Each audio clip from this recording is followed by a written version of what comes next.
பருப்பு சாப்பாடு செய்ய எண்ணெய் ஊற்றி கடுகு போட்டு வெங்காயம், காஞ்ச மிளகாய், அதுக்கப்புறம் கருவேப்பிலை எல்லாம் சேர்த்து நல்லா வதக்கி விட்டுறணும். பச்சை மிளகா இருந்தால் பச்சை மிளகா போடுங்க, இல்லை காஞ்ச மிளகா தான் இருக்குன்னா அதையவே ஆட் பண்ணிக்கோங்க.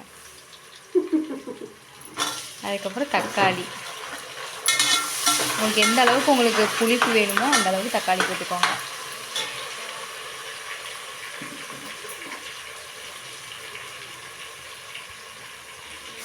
தக்காளி போட்டோன்னா கொஞ்சம் ஒரு கைப்பிடி அளவு கல்லுப்பு தேவைக்கேற்ப போட்டுக்கோங்க. அப்போ தான் வந்து நல்லா வதங்கி வரும் தக்காளி.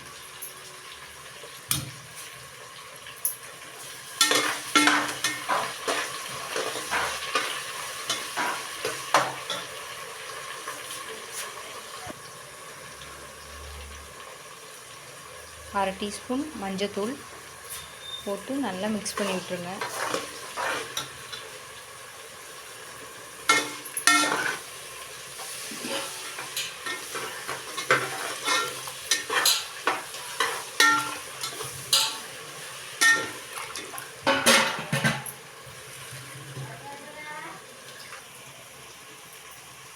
மிளகாத்தூள் நம்மளுக்கு காரத்துக்கு தகுந்த மாதிரி, ஆல்ரெடி வந்து காஞ்ச மிளகாய் போட்டிருக்கு, ஸோ அளவுக்கு பார்த்து போட்டுக்கோங்க. போட்டு நல்லா மிக்ஸ் பண்ணி விட்டுருங்க.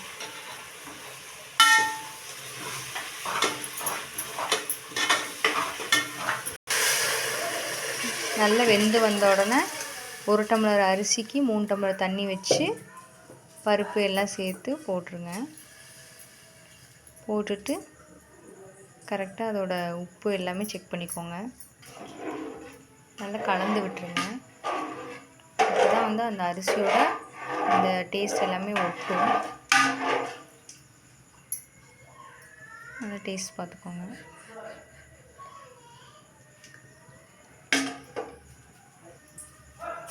உப்பு வேணும் அப்படின்னா லைட்டாக ஆட் பண்ணிக்கோங்க. ஏன்னா கடைசியாக ஆட் பண்ணிங்கன்னா அதில் அவ்வளோக்கா ஒட்டாது. ஸோ அது கொதிக்கும் போதே வந்து கரெக்டாக போட்டுருங்க.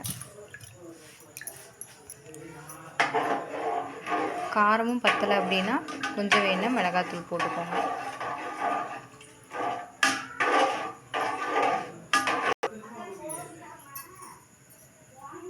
கடைசியாக பூண்டை வந்து நச்சு வச்சுருப்போம், அதை வந்து அப்படியே ஆட் பண்ணிக்கோங்க. ஃபுல்லாக பூண்டு போட்டிங்கன்னா அதோட டேஸ்ட்டே வந்து கொஞ்சம் டிஃப்ரெண்ட்டாக நல்லாயிருக்கும்.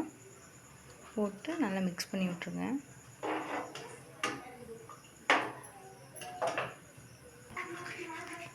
கடைசியாக ஜீரகத்தை வந்து கொஞ்சம் நல்லா கையிலே வச்சு நசுக்கி போட்டுருங்க. அது கொஞ்சம் வந்து ஸ்மெல் நல்லா வாசனையாக இருக்கும்.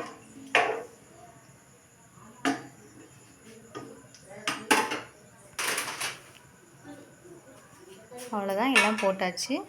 இதுக்கப்புறம் குக்கரை மூடி 3 விசில் விட்டுட்டு சாப்பிட வேண்டியதான். சுட சுட பரிமாறிக்கலாம். பிடிச்சிருந்தால் லைக் பண்ணுங்கள், கமெண்ட் பண்ணுங்கள். மறக்காமல் ஷூஸ் vlog சப்ஸ்கிரைப் பண்ணிடுங்க. தேங்க்யூ.